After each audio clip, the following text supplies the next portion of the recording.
ஆமென். கர்த்தராகிய இயேசு கிறிஸ்துவின் நாமத்தினாலே உங்கள் அனைவருக்கும் வாழ்த்துக்களை நான் தெரிவித்துக் கொள்கிறேன். இந்த நாளிலும் கூட விசேஷித்த விதமாக உலகம் முழுவதுமாக மகளிர் தினம் கொண்டாடி வருகிறார்கள் இல்லைங்களா? அதனால் இந்த நாளிலும் கூட நாம் சிறப்பாக வேதாகமத்திலிருந்து ஒரு சில உதாரணங்களை நாம் மகளிர் தினத்திரண்டு கற்றுக்கொள்ள இருக்கிறோம். சபையின் சார்பாக பெண்கள் அனைவருக்கும் மகளிர் தின வாழ்த்துக்களை நான் தெரிவித்துக் கொள்கிறேன். ஆண்கள் கரங்களை தட்டி அவர்களை நாம் என்ன பண்ணுவோம்? உற்சாகப்படுத்துவோம். ஆண்கள் எல்லாம் கரங்களை தட்டி பெண்களை உற்சாகப்படுத்துவோம்.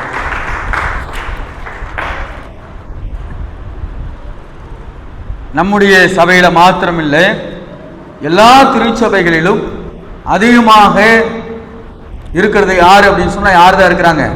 பெண்கள் தான் இருக்கிறாங்க. இன்னும் ஒரு சில சபைகளில் ஆண்களே இல்லாத சபைகள் எல்லாம் கூட என்ன பண்ணுங்க இருக்கு. அப்படி விசுவாசத்திலும்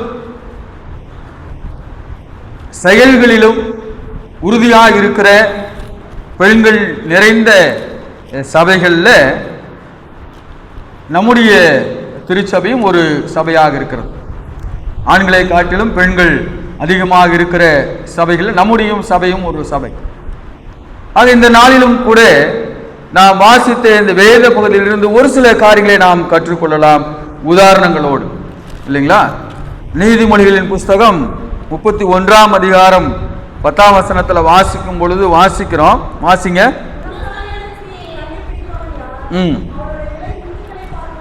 ஆமா, குணசாலியான ஸ்திரீனுடைய விலை முத்துக்களை பார்க்கிலும் எப்படிப்பட்டதுங்க?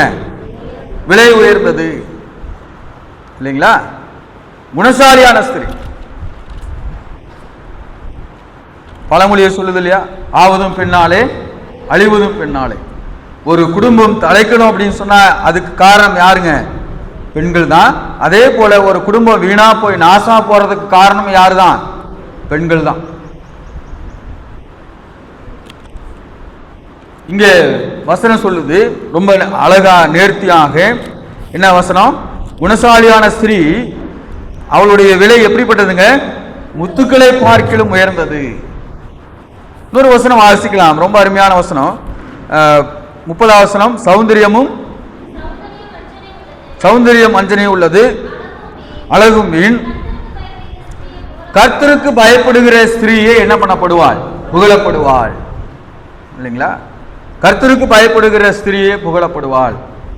ஆக வேதாகமத்திலும் கூட பெண்களை மிக உயர்வாக அநேக இடங்களில் என்ன பண்ணப்பட்டிருக்குது? சொல்லப்பட்டிருக்குது. அநேக இடங்களிலே பெண்கள் விசுவாச வீரர்களாக, அநேக பெண்கள் தற்பொழுது நாம் வாழ்ந்து கொண்டிருக்கிற விசுவாசிகளுக்கு முன்னுதாரணமாக, எடுத்துக்காட்டாக என்ன பண்றாங்க? இருக்கிறார்கள். ஆக அப்படிப்பட்ட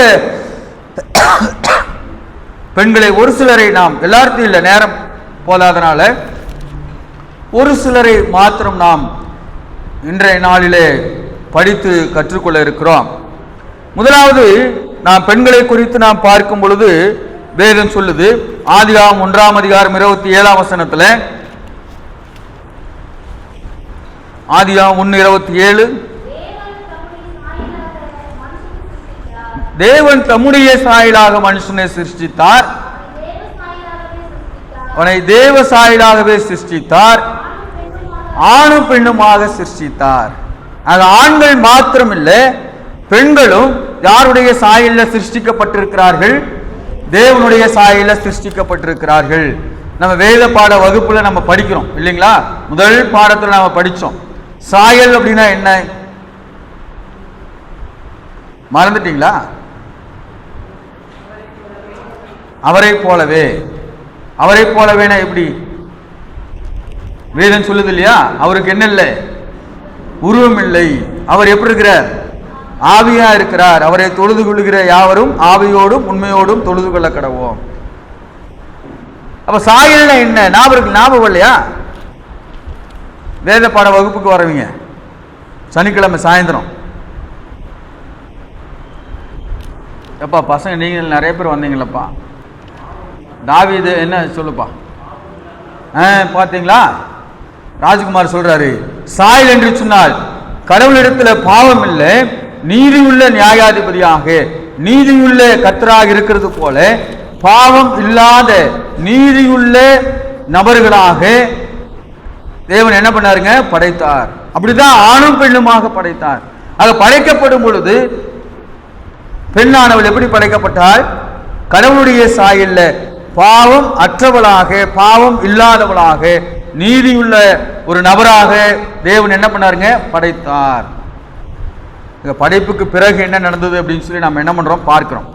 அடுத்ததாக ஒரு சில காரியங்களை நாம் பார்ப்போம். முதல்ல படைக்கப்படும் பொழுது தேவ சாயல்ல படைக்கப்பட்டது யாரு? ஆண் மாத்திரம் இல்லை, பெண்களும் தேவ சாயல் என்ன பண்ணப்பட்டார்கள்? படைக்கப்பட்டார்கள் என்று சொல்லி நாம் என்ன பண்றோம் பார்க்கிறோம் இல்லைங்களா? இரண்டாவதாக நாம் பார்க்கிற ஒரு காரியம், விசுவாசம் உள்ள ஸ்திரீ கர்த்தரிடத்திலிருந்து நன்மையை என்ன பண்ணாங்க? பெற்றுக்கொண்டார்கள். ஸ்திரீகள் என்று சொன்னாவே பல இடங்களில் அவருடைய விசுவாசம் வேதாகமத்தில் மெச்சிக்கொள்ளப்பட்டது, வேதாகமத்தில் சிறப்பாக பேசப்பட்டது. யாருடைய விசுவாசம்? ஸ்திரீகளுடைய விசுவாசம் அல்லது பெண்களுடைய விசுவாசம். எடுத்து வாசிக்கலாம். மார்க் 5:25 34 வரையும். மார்க் 5:25 வாசிங்க.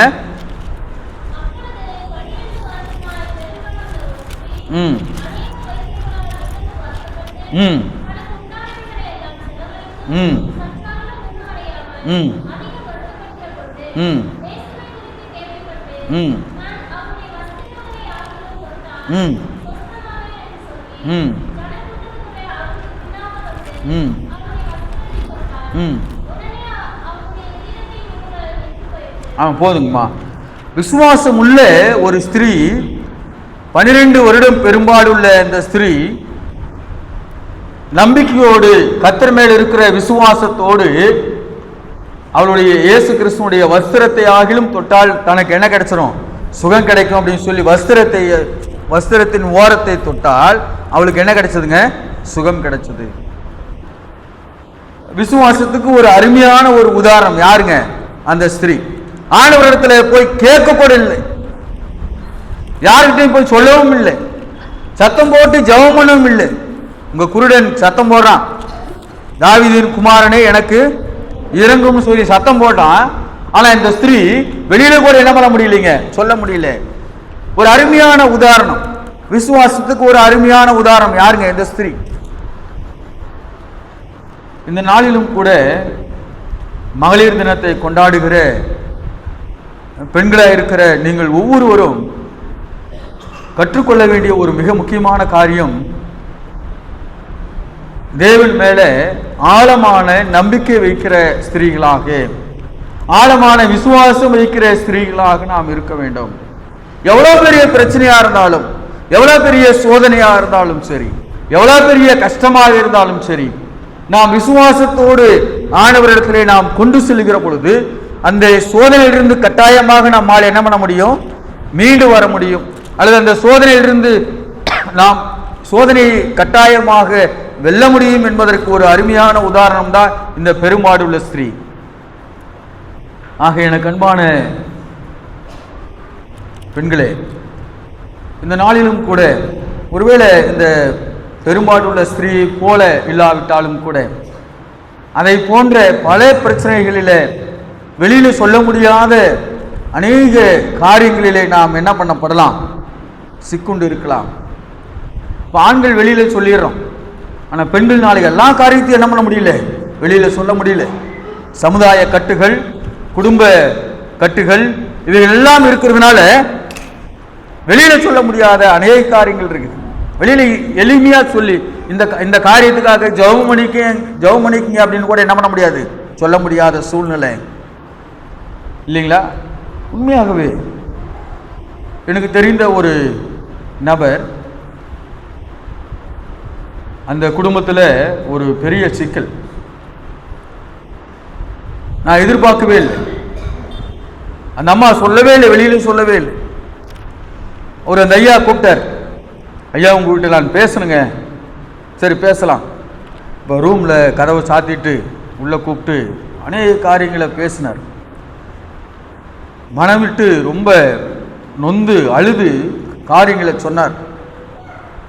அந்த பிரச்சனை அந்த சகோதரியும் அனுபவித்துக் கொண்டிருக்கிறார், அந்த ஸ்திரீயும் அனுபவித்துக் கொண்டிருக்கிறார். ஆனால் என்ன பண்ண முடியல, அதைய வெளியில் சொல்ல முடியல.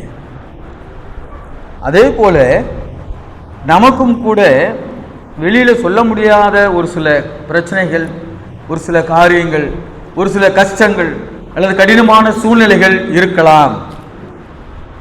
இந்த பெரும்பாடுள்ள ஸ்திரீயை போல அந்த பெரும்பாடுள்ள ஸ்திரீ எவ்வாறு விசுவாசத்தில் உறுதியாக இருந்து கர்த்தர் கட்டாயமாக செய்வார் என்று சொல்லி விசுவாசித்தாலோ, அதே போல நாம் விசுவாசிக்கிற பொழுது கட்டாயமாக தேவன் நமக்கு நன்மைகளை செய்வார் என்று நாம் கற்றுக்கொள்ள வேண்டும்.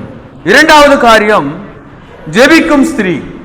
முதலாவது காரியம் விசுவாசம் உள்ள ஸ்திரீ யாரு? பெரும்பாடுள்ள ஸ்திரீ. இரண்டாவது ஜெபிக்கிற ஸ்திரீயாக இருக்க வேண்டும். நான் சொன்னேன் இல்லைங்களா, ஆவதும் பெண்ணாலே அழிவதும் பெண்ணாலே. பல குடும்பங்கள் இன்றைக்கு ஸ்திரமாக இருக்கிறது என்று சொன்னால் அதற்கான காரணம் என்ன அப்படின்னா, அந்த குடும்பத்தில் இருக்கிற பெண்களுடைய ஜெபம். கட்டாயமாக சொல்ல முடியும். அநேக நேரங்களில் பெண்கள் ஜெபத்திலே விழித்திருக்கிறவர்களாக, ஜெபத்திலே தரித்திருக்கிறவர்களாக இருக்கிறார்கள். தங்களுடைய குடும்பங்களுக்காக, தங்களுடைய உறவினர்களுக்காக, தங்களுடைய குடும்பத்தை சார்ந்த நபர்களுக்காக, வழிவிலை செல்கிறவர்களுக்காக அதிகமாக என்ன பண்றாங்க, ஜெபிக்கிறவர்களாக இருக்கிறார்கள். இல்லைங்களா? ரொம்ப முக்கியமான காரியம். இந்த அன்னாளுடைய ஜெபத்தை நாம் பார்க்கிறோம். வாசிக்கலாம். 1 சாமுவேல் 1ஆம் அதிகாரம் 10-11 வாசிக்கலாம். மனம் கசந்து மிகவும் அழுது கர்த்தரை நோக்கி விண்ணப்பம் பண்ணி, சேனைகளின் கர்த்தாவே தேவரீர் கண்ணோக்கி பார்த்து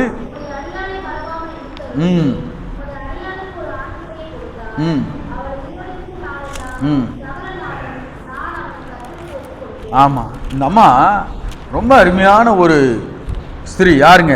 அன்னாள். இந்த அம்மா என்ன பண்றாங்க? ஜெபம் பண்றாங்க.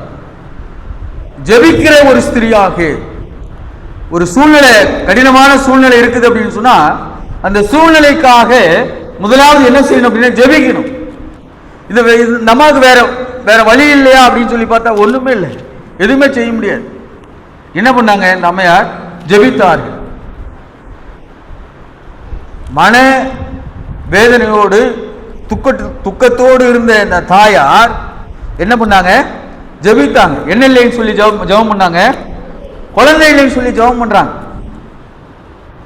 இல்லைங்களா? இந்த அம்மாவுக்கு இவருடைய கணவர் எல்கானா இன்னொரு பெண்ணை என்ன பண்ணாருங்க? திருமணம் செய்து கொண்டார். அவளுக்கு பிள்ளைகள் இருந்தது. அதனால அவள் என்ன பண்ணா? இவளை மனமடிவு உண்டு பண்ணினாள். ஏளனம் பண்றா. இந்த அம்மாவால என்ன செய்யறதுன்னே தெரியல. நம்ம என்ன பண்றாங்க? ஆண்டவரிடத்துல வேண்டுதல் செய்கிற ஒரு ஸ்திரியாக இருந்தாள். அடுத்த கேள்வி, ஜெபித்தாள். கர்த்தர் அவளுடைய ஜெபத்தை கேட்டாரா இல்லையா அப்படின்னு சொல்லி பார்த்தா கட்டாயமாக என்ன பண்ணாருங்க? கேட்டாள். அதே போல அன்னாள் இடத்துல நாம் கற்றுக்கொள்ள வேண்டிய காரியம், ஆண்டவரிடத்தை பெற்றுக்கொண்டால் அதே போல அவர் சொல்லிய வண்ணமாக அவள் பெற்றுக்கொண்ட அவளுடைய மகனை சாமுவேலை யார் இடத்திலே ஒப்பு கொடுத்தார்? ஆண்டவருக்கு ஒப்பு கொடுத்தார். இரண்டாவது காரியம், ஜெபிக்கிற ஸ்திரியாக இருக்க வேண்டும். நம் சூழ்நிலை, மோசமான சூழ்நிலை, எப்படிப்பட்ட சூழ்நிலையா இருந்தாலும் சரி, சந்தோஷமா இருக்கணும் அப்படின்னா பெண்கள் என்ன பண்ணுங்க? ஜெபம் பண்ணணும். அதே போல கடினமான சூழ்நிலைகள் இருக்குது அப்படின்னு சொன்னா, வெளியிலே நான் இருக்கணும்னு சொன்னேன், வெளியில சொல்ல முடியல அப்படின்னு சொன்னாலும் நாம் ஜெபிக்கிறவர்களாக நாம் இருக்க வேண்டும் என்பதை நாம் கற்றுக்கொண்டிருக்கிறோம். மூன்றாவது காரியம், தைரியமான ஸ்திரீ, தைரியமான பெண்களாக இருக்க வேண்டும். அதற்கு ஒரு நல்ல எடுத்துக்காட்டு எஸ்தர். எஸ்தர் என்ன பண்ணா அப்படின்னா, அடிமையாக சென்று தன்னுடைய மக்களை என்ன பண்ணாங்க? விடுதலை செய்த ஒரு ஸ்திரீ. யாருங்க? எஸ்தர். மிகவும் தைரியமான ஒரு பெண். எடுத்து வாசிக்கலாம் ஒரு சில வசனங்கள் மாத்திரம். 4ஆம் அதிகாரம் 14ஆம் வசனம்.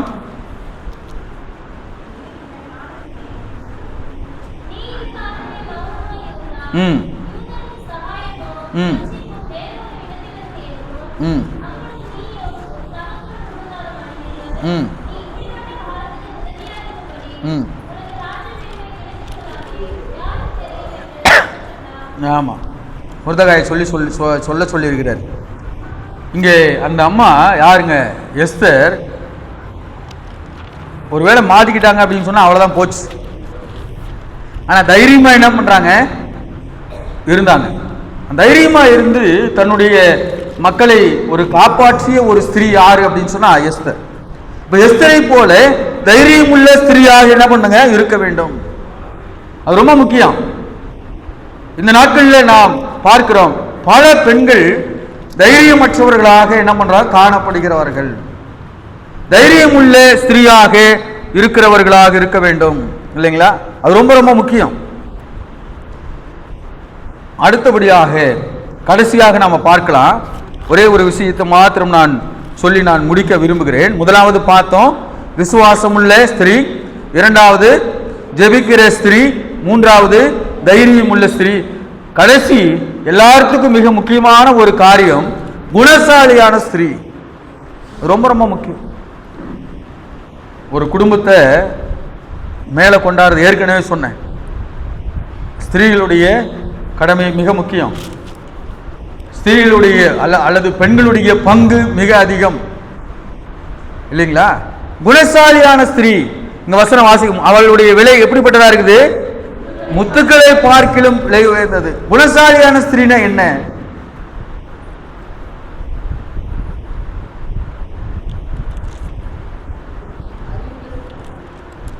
அறிவு இருந்தா அது குணசாலியா?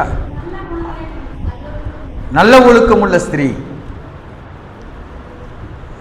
அறிவு இருக்கிறவங்க நிறைய பேர் குணம் இல்லை பார்த்தீங்களா?